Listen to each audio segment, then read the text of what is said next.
time for us to turn our attention to football and the news yesterday that Frank Lampard had been sacked and replaced immediately by Thomas Tuchel. I'm delighted to say Philippe Auclair is with us this morning to help parse this and explain a little bit about what we might expect from Thomas Tuchel. Philippe, good morning to you. How are you? Good morning to you too. I'm not too bad, thank you very much.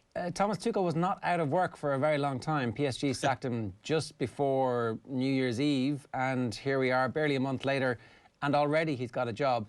What is it about Tuchel that makes him so appealing for these super clubs? I think his personality, even though it can sometimes rub these clubs the wrong way.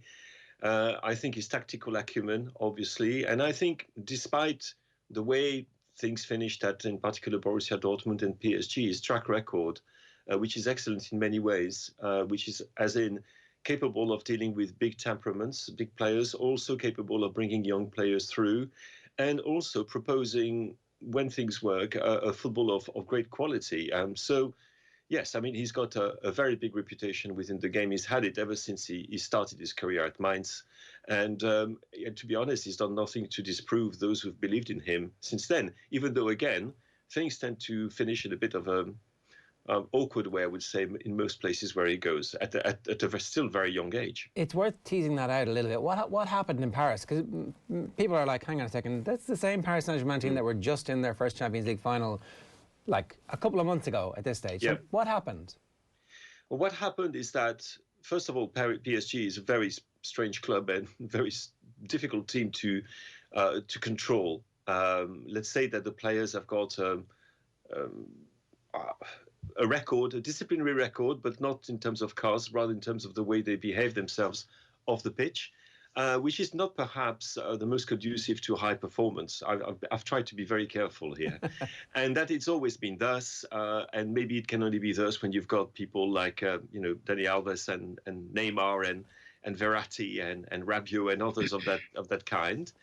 So it's always a bit difficult to be the boss, really, in this team, as many others have found out. And one of the reasons for that is that the hierarchy in Paris tends to be quite lenient, shall we say, with the players, and not necessarily side with the coach. The players are more important than the coach, and always have been in Paris, certainly since the QSI, the Qataris, have moved in. So that was that. The second thing is that Tuchel is somebody who, when he has something to say, says it, and he says it loud. And for example, when there were disagreements between him and his bosses, in particular Leonardo, the sports director, he didn't hesitate to go on the record complaining about the recruitment. Now, it's not something that you will hear, for example, many managers do in England. And I say complaining about recruitment, doing it on television, in press conferences, saying basically, no, we're not getting the players we should be getting. And when you have got two such strong personalities as Leonardo and Tuchel face to face, one's got to give, and in this particular case, it could only be Tuchel. But he's been like this. He's been somebody who doesn't shy away from confrontation. It was the same thing at Borussia Dortmund, maybe not at Mainz, but Borussia Dortmund and PSG. Things have followed a pattern. So when he has something to say, he does say it, and he stands his ground. And that's why it finished, despite the fact that he'd just taken them to their first European Champions League final, which is quite extraordinary, really, when you think of it. Yeah, it is. What's also extraordinary is, though, that you take the Paris Saint-Germain job, you know the structure that the club has, and you know their track record. So was he unwilling to change? Did he kind of have an internal clock that had ticked and reached a point where he thought the right thing to do? Was there self-sabotage involved in attacking Leonardo, or did he think he could potentially win that? I think he felt that he couldn't do his job properly if he were not allowed to go for the players he needed. He had been given a mission at PSG, which was to make them successful in Europe. Because in France, my goodness, they've won another, I think, 3 trebles in 4 years. So he did the job as far as this was concerned. The domestic side was concerned. Though everything was geared towards success in Europe. And to succeed in Europe, he basically said, well, our squad is missing out in these compartments, in these departments. You've got to support me. And if you don't do it, well, I'm going to say something about it. So I think, no, it's more a question of somebody who is very clear in what he wants and how he wants it. There were other moments in his Paris career where, well, actually things went relatively smoothly, and they managed to actually put some order back in the squad. And as we're seeing, Mauricio Pochettino is not, finding it too easy. A coach who has got an absolutely huge reputation worldwide will find that he's got exactly the same problems as Tuchel had, and Unai Emery had, and Carlo Ancelotti had, and Antoine Comboiré had, and you can carry on. And Laurent Blanc had it. Every single manager of PSG has had it. So yes, it's a question of his temperament. He's somebody who stands his ground, somebody who says things as they are and will not budge. He's not going to swallow something that he doesn't want to swallow. He's going to spit it out. In your estimation, is that the right type of outspoken character that will work at Chelsea? It can work. It's worked for a few others. It's worked for Jose Mourinho. It's worked for Antonio Conte. You could say that the characters who perhaps do not stand their ground as much as people like Tuchel do have not necessarily been very successful at Chelsea. Andre Villas-Boas, for example, Roberto Di Matteo, even Luis Felipe Scolari. It might be that at Chelsea, that you're in the ejector seat from the second you accept a job. It's the way the club functions. It's driven. It's results driven. It's a model that people find completely crazy, but which works. You just add the number of trophies and major trophies won by Chelsea since Roman Abramovich introduced this kind of method or methodology, and you will find out that they are the most successful English club of that time. So it works, and Tuchel is fully aware of what is going to happen to him in terms of the relationship with the board and how far he can go, how much he can go too far, so to speak. Philippe, a lot of the reports in the last day or so were saying that the players weren't particularly impressed with how few tactical instructions Frank Lampard was giving. The general impression we are getting is that Thomas Tuchel, he's heavy on his tactics. He has a philosophy. What does a Thomas Tuchel team look like on the pitch? Very good question, because it has evolved through the years. He has used 3-man defenses, 4-man defenses, 5-man defenses. He's used at Paris. He's been quite bold because he had to accommodate all his star players. So at times he was playing a kind of 4-2-4. He's played a 4-3-3. He's played a 4-2-3-1. He's been very pragmatic in his approach in terms of the type of formation that he wanted his team to adopt. But obviously, tactics is not just about formation.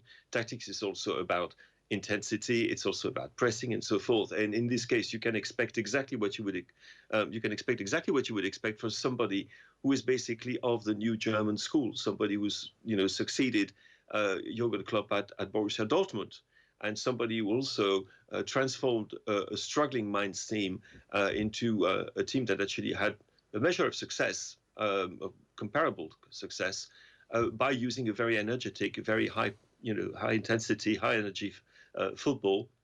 Also somebody who spends a great deal of time studying the opposition and trying to counter it as much as possible. I know this sounds like a completely basic things to do for any manager, but the degree of detail into which you go is what makes the difference. And Tuchel does that. And he also is capable of passing on the message to his team. And to manage to do that with Paris Saint-Germain, which has never been the most disciplined team, tactically speaking, is quite something, really. Did he get the credit he fully deserved at PSG? There was probably an impression on this side of the world that he was just walking out every day and rolling out the footballs to one of the most talented rosters in the world. Yeah, but also one of the most unbalanced rosters in the world, as in, PSG going forward, at least on paper, because a number of their star players have had, I would say, difficult seasons, like Kylian Mbappe, for example, very, very strong. In midfield, 2-3 very good players. In defense, maybe not so, particularly on the flanks, where they didn't quite have the personnel, which was at the same level. And also, when you talk about the depth of the squad, again, going forward, very deep squad, midfield and defense, far less so. So I don't think he got the credit he deserved. I think perhaps because of his personality, he can be quite cutting. Perhaps because, as well, everybody takes success for granted at PSG, and it goes with the job. Whatever you do, you're going to be underestimated. I think this was the case of Carlo Ancelotti. I think it was the case of Laurent Blanc and Gasset, his assistant coach. And it goes with the job because you're expected to win everything, which is quite normal when you see the amount of money that is spent on players and on keeping them at the club. But yes, I would say his contribution has been undervalued. Perhaps won't stay undervalued with time. I think people might be a little bit more or better disposed towards what you would call his legacy. After all, he was, one goal away from, well, 2 goals away from winning a European title with PSG. Philippe, what will Frank Lampard's legacy at Chelsea be? I've got to be careful when I say here because it's not really Lampard, the manager per se, but I would say the failure of a certain type of model. I genuinely think that Chelsea, when they decided to go to Frank Lampard, had in mind a new strategy. I genuinely feel that they knew that because of the transfer ban and so forth, they needed to bring in those young players, and also what at the time were supposedly modifications to the loan system. You remember Chelsea had all these wonderful youngsters who were scattered all throughout Europe, so they thought, we might as well do something with those. And in a way, when he started, it kind of worked, even if it was quite exciting to watch. But I think then when Chelsea reverted to type, last summer, i.e. when they decided to use the money that they made from the sale of Eden Hazard, and the fact that the finances of the club were actually quite healthy at the time, regardless of the pandemic, and decided to spend close to 200 million euros of net, 250 gross, 200 million net, which is unheard of. I think that it changed. And I find it very difficult to reconcile the Lampard of the first season with the Lampard of the second one. And I'm not too sure that that's the question that I'm asking myself. How much was he involved in this change of strategy?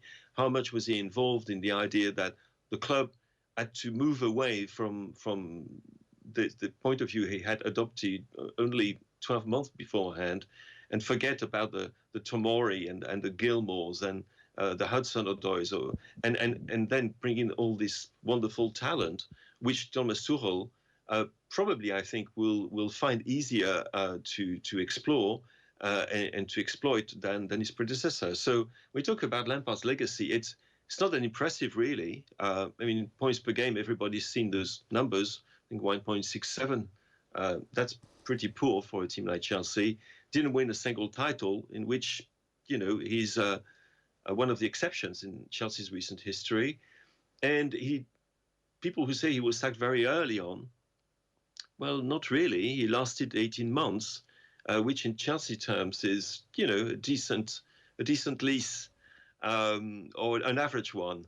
But I do think that there was a change of model at some point, and that it was never really, or it was not clear what exactly they were trying to achieve, and that he probably was not the right person at the right time for this type of approach. Whereas perhaps a year earlier, he had been. I know this sounds very contradictory, but you've got to remember, we're talking about Chelsea here, which is a club which is fundamentally contrarian in the way he does its business, is totally dysfunctional seen from the outside, but has made this dysfunctionality one of the tenets of the way it approaches the way to manage a football club. And I think, in a way, Tuchel won't be surprised by that. He's coming from a crazy place, which is just as crazy, if not crazier, than Chelsea, in a different way. But here, and he's going to find all these young players, some of whom he knows very well, like Christian Pulisic, obviously. Everybody knows that. He's going to have also allies already in the camp. I would imagine Rudiger would be one. Thiago Silva, despite all the reports you've read over the last couple of days, last 24 hours, which are completely rubbish, he gets on extremely well with Thiago Silva and rates him incredibly highly and will use him as his genuine on-field captain. So he's not arriving in terra incognita here, Thomas Tuchel, which is why I think when you compare two, you're comparing things which are not comparable, really. You think Tuchel's going to be successful, it sounds like? Yes, I'm convinced of it. I think that the fact that the titles he won with Paris were won with Paris Saint-Germain make people think, well, anybody could do it. You could do it, I could do it. No, it doesn't work like that. The way in which he achieved what he achieved, despite the problems he encountered, and heaven knows there were quite a few problems along the way, mean that the reputation is gained in the European and world game is not a reputation is won by chance. He's not one of those young hipster managers with the flavor of the month and then disappears. Not at all. He's somebody who has actually built a reputation from the very beginning of his career, when he was actually taking care of the reserves in Bundesliga, and also I think he at one point also worked in Bundesliga too. So he's always had this reputation, this going with him, and I do think he's been underrated. I think his character plays a big role for that, as well as the fact when if you're not Borussia Dortmund and PSG, you're expected to win, and it's more the manner of the way in which he parted ways with both clubs, which perhaps has had a negative impact on his image and his reputation, because for the rest, I don't think there's much that you can reproach him. Philippe, one last question from me. There was this sense that Frank Lampard was beloved of a large section of the English football writers, and that he was given a lot of support. He was shortlisted for Manager of the Year last year. All that kind of stuff that other managers maybe would have got if they were also English. Coming into Chelsea, is Tuchel going to have any difficulty following a club legend here? I mean, he obviously followed a club legend at Dortmund, so he has some experience of it. This is slightly different.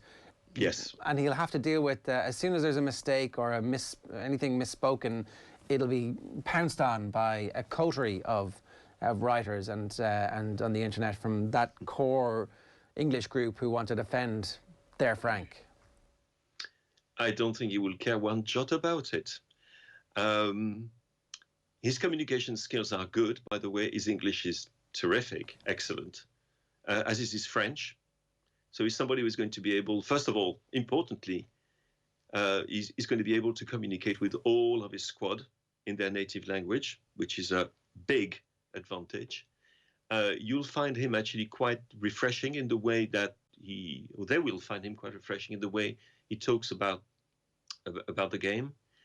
And I also think that the Chelsea fans themselves, judging by the reactions I've seen and talking to a few people, they might see what their club has done with some acrimony, but Tuchel is not responsible for that, and they'll be behind him in no time.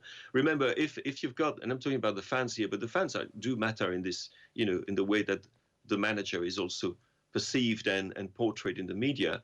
In the end, they even liked Rafa Benitez.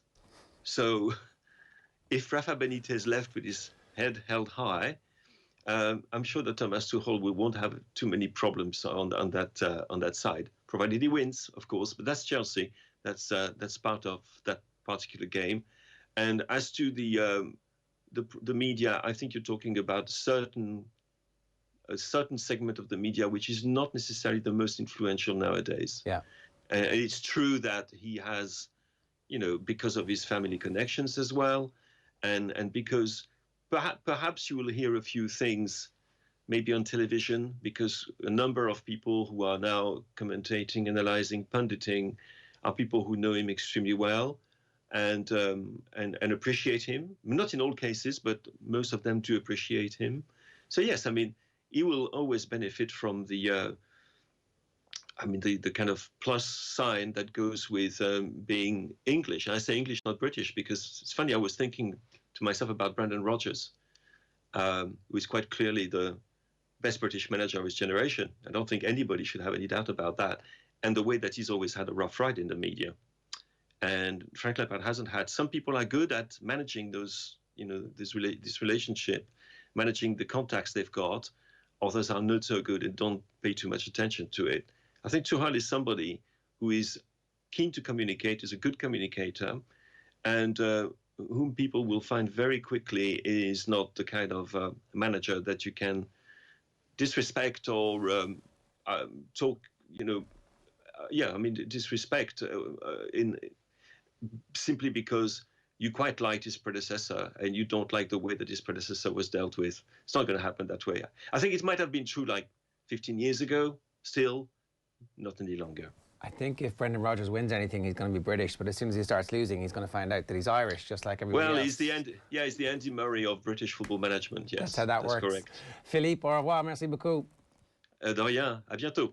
Philippe Auclair giving us some great insight there on Thomas Tuchel. Are you excited about this, Neil? I have to say, I'm definitely going to be watching a bit more Chelsea over the next while.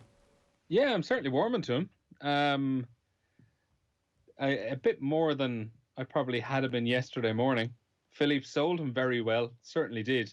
Particularly the fact that I was curious, actually, the fact that I was going to ask about Thiago Silva, and he mentioned towards the end that that was blown completely out of proportion. I think Thiago Silva had said it was predictable that Tuchel would have left PSG. Maybe it was taken out of context or something.